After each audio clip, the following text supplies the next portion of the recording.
24 फरवरी को प्रयागराज में उमेश पाल की हत्या के बाद बाहुबली अतीक अहमद और उनके परिवार की मुश्किलें खत्म होने का नाम नहीं ले रही हैं। खुद अतीक, उसका भाई अशरफ और 2 बेटे जेल में हैं। वहीं पत्नी और परिवार के कई सदस्य फरार हैं। पिछले 43 सालों में अतीक पर मुकदमों की संख्या 100 से ज्यादा है, लेकिन राजनीतिक संरक्षण और बाहुबल के चलते आज तक किसी मामले में सजा नहीं हुई।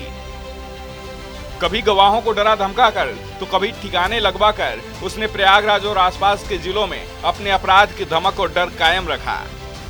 लेकिन आज हम आपको उस घटना के बारे में बताएंगे जब यूपी पुलिस के जाबाज अधिकारी ने अतीक के सियासी और बाहुबल रसूख को ठेंगा दिखाते हुए गिरफ्तार कर लिया। मऊ जिले के कसारा गांव के रहने वाले धीरेन्द्र राय ने अपने कार्यकाल के दौरान उन्होंने 3 साल से ज्यादा समय तक प्रयागराज में भी नौकरी की थी और उन्होंने चर्चित अशोक साहू हत्याकांड मामले में अतीक अहमद और उसके पिता को गिरफ्तार किया था। TV9 से एक्सक्लूसिव बात करते हुए धीरेन्द्र राय ने 1996 में हुए अशोक साहू हत्याकांड के बारे में बताया कि साल 1996 में प्रयागराज के सिविल लाइन इलाके में अशोक साहू नामक युवक की अतीक अहमद के भाई ने गोली मारकर हत्या कर दी थी। हत्या कैसे हुई और किसने की, इसका जिक्र भी किया। ये बात 1995-96 की है। मैं इलाहाबाद पुलिस में नियुक्त था निरीक्षक पद पे। तो वहाँ 2 थानों में ही मेरी नियुक्ति थी, कर्नलगंज और कोतवाली, और कुल मिला के वो 3.5 महीने का ही टेन्योर था। इसके अतिरिक्त तो मैं कहीं और पुलिस में इंस्पेक्टर पद पे नहीं गया, जबकि नियुक्तियाँ होती रहीं, लेकिन मैं उनको मना करता रहा, वो करता रहा। जी। तो मैं इलाहाबाद में ही था। मुझे लगता है मैं कोतवाली थाने में था उसी समय। सिविल लाइन्स की ये घटना है, सिविल लाइन थाने की, कि एक अशोक साहू नामक युवक थे। वो अपनी गाड़ी से जा रहे थे और अतीक के भाई अशरफ भी गाड़ी से जा रहे थे। तो पास लेने या ओवरटेक करने की बात पे कुछ उन लोगों को सड़क पे ही कुछ कहा सुनी हुई उन लोगों में आपस में। बाद में विसर्जन हो गया। लेकिन जब अशोक साहू को ये ज्ञात हुआ कि ये अतीक के भाई हैं, तो वो जाके अतीक से उन्होंने माफ़ी मांगी उनके घर पर कि हमें क्षमा कर दीजिए, मैं जानता नहीं था कि आपके भाई थे, इसलिए थोड़ी उनसे बातचीत हो गई, मुझे माफ़ कर दीजिए। तो अतीक ने कहा कि तुमने गलती तो बहुत बड़ी किया है, लेकिन जाओ। और उसी के इतने के बाद एक ही दिन बाद या दूसरे दिन उनकी सिविल लाइन्स में हत्या कर दी गई, गोलियों से भून दिए गए अशोक साहू। उस समय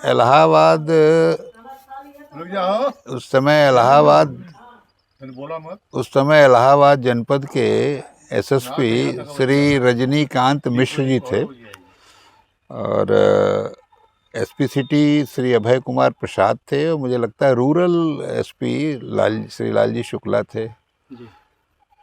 सब लोग बड़े अधिकारी लोग आए, क्योंकि ये संवेदनशील हत्या हुई थी बीच शहर में।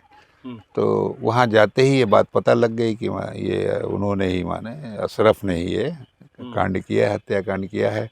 तो पुलिस के लोगों ने उनके घर के लोगों को विश्वास में लिया। हालांकि वो कांप रहे थे थर-थर लोग, उनके घर के लोग और जो लोग थे।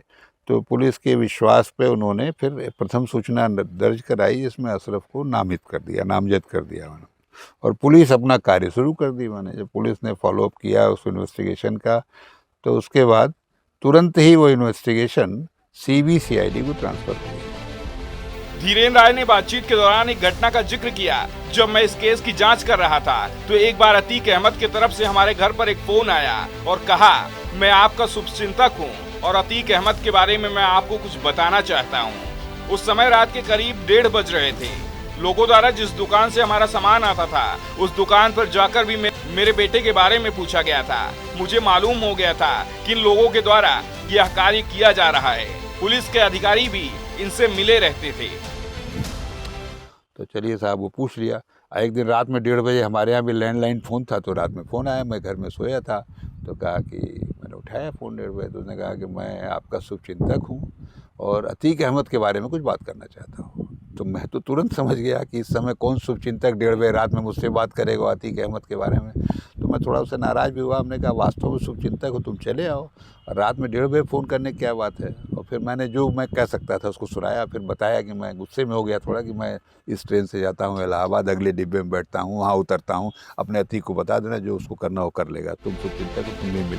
धीरेन्द्र राय ने बताया कि इस हत्याकांड की जांच मुझे मिली।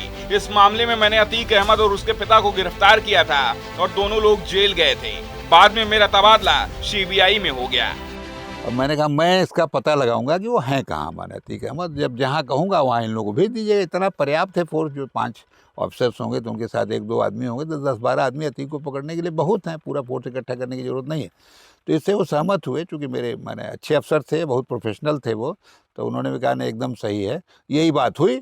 तो उस दिन मैंने फ़ोन किया लैंडलाइन फ़ोन से, CBCID के फ़ोन से उनको, और बताया कि अतीक ने खुद उठाया और उसने कहा कि अतीक अहमद तो नहीं है। तो पहचान तो मैं भी गया उनको, ये आवाज़ से, वो भी मुझको पहचान गए, इसलिए उन्होंने बताया कि अतीक अहमद नहीं है।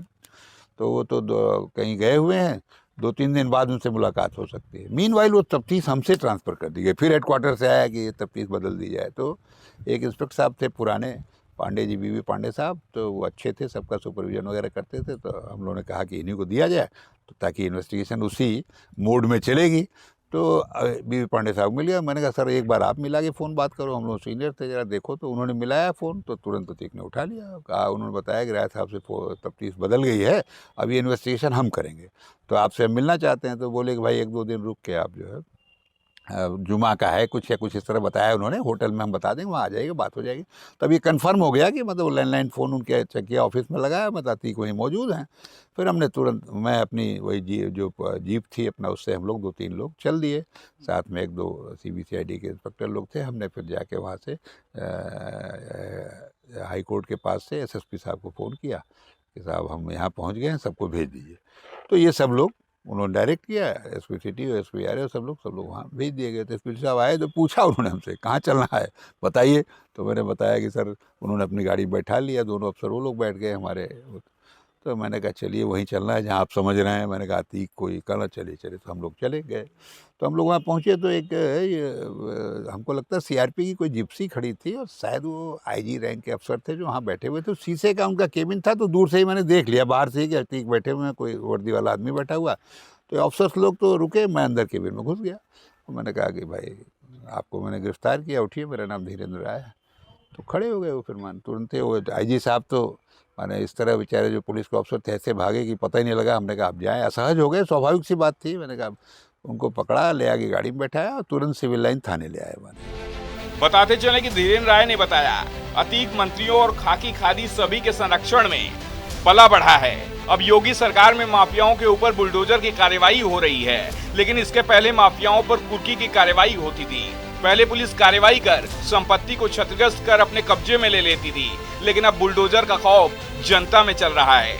माफियाओं पर और अपराधियों पर इस तरह की कार्रवाई नहीं हुई तो अपराधी मनमानी तरीके से जनता और लोगों की हत्याएं करते रहेंगे।